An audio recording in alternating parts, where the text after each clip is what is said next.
Welcome to the True Truth Weekly podcast, where tough questions meet careful answers. We'll present timely perspectives on current events, politics, and give the cultural context you can trust. We tackle the big questions on origins, the genesis kinds, the creation-evolution debate, and the young earth. Learn about faith and reason, theology, apologetics, and the flaws of the Da Vinci Code, and what is the gospel. Plus, we take on math, art, philosophy, alleged Bible tensions, wisdom, and the conversations that sharpen understanding. Howdy. Welcome to True Truth Weekly, Episode 8. Today, we'll talk about biological essentialism and young planets, Act Blue, redistricting in Virginia, and how social media pushes porn addiction. I'm Jay Hall, your host. I taught math at Howard College for 11 years, and I am a former journalist and had the privilege to interview Maya Angelou. I have the info in my video description for the links to most of the topics. Just go to thenewscasters.com, True Truth Weekly, with hyphens between those words. Or you can do a search. Just go to Bing and search The Newscasters in quotes and True Truth Weekly in quotes, and that will pull up our stuff. Feel free to contact us at our website, totalyouth.us. That's totalyouth.us, and click that contact button. Thank you. You can find links to our books and other social media there. Biological Essentialism and Young Planets. What is biological essentialism? Cats are cats, bats are bats, and humans and apes do not have a common ancestor. Horses, hydras, and humans are examples of essential types of life, or ETLs. Bio-essentialism is basically Aristotle's biology. Bio-essentialism would hold that trilobites and giraffes lived at the same time, so the majority of the rock record testifies to a single global cataclysm. If catastrophism is the right approach to interpreting the rock record, then there never was an age of dinos, since all essential types of life began at the start. Then our lovely planet must be much, much younger than the mainstream science allows. Let's all make Earth young again, MEYA. In the March 2021 issue of Microscopy Today, we learned of the discovery of nerve fragments from a triceratops collected from the Hell Creek Formation in Montana. How could these delicate nerve fibers remain intact for 66 million years? Maybe our home planet is young after all. From dinosaurs, let's turn to pandas, who live a dog's life. Their loners have high infant death rates, reach maturity slowly, and the females are only receptive during a narrow time window. John Gittleman in the paper, Are Pandas Successful Specialists or Evolutionary Failures? Dropped the Kraken on Pandas' woes. Quote, both panda species, giant and red, are also susceptible to fatal infection by canine distemper virus and various bacteria and ectoparasites.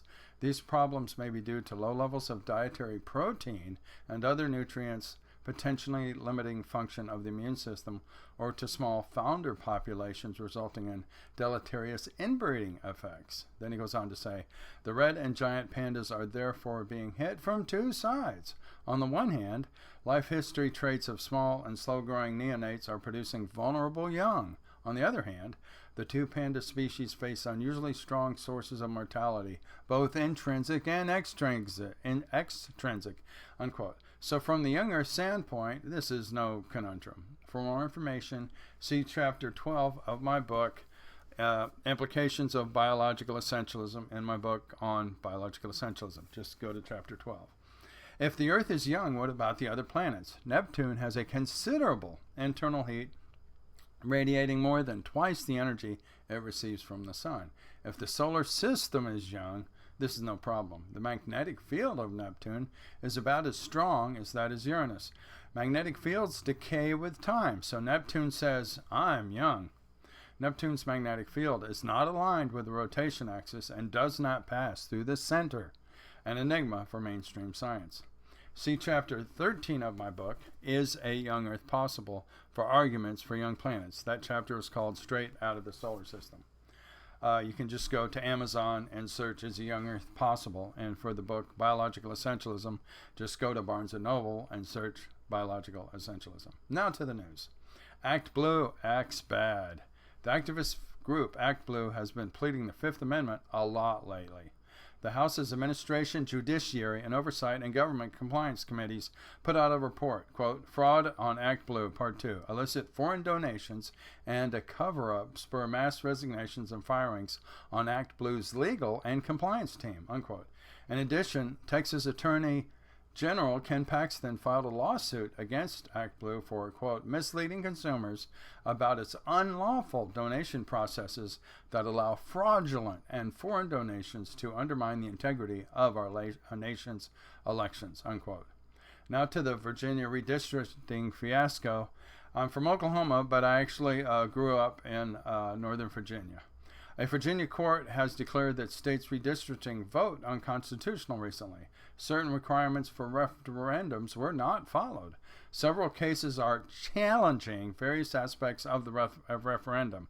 The Tazewell Circuit Court blocked certification of the election and denied a motion to stay pending appeal. We read this in the book Audacity of Hope. Quote, these days, almost every congressional district is drawn by the ruling party with computer-driven precision to ensure that a clear majority of Democrats or Republicans reside within its borders. Indeed, it's not a stretch to say that most voters no longer choose their representatives. Instead, representatives choose their voters, unquote. Now for some mathematics. A compact shape is where the points on the boundary are as close as possible to the center. So a circle is the most compact, and regular polygons are highly compact. A regular hexagon, all sides and angles equal, is convex. A star is not. You can take 2 points within the shape and connect them with a line, and that line is not entirely within the star.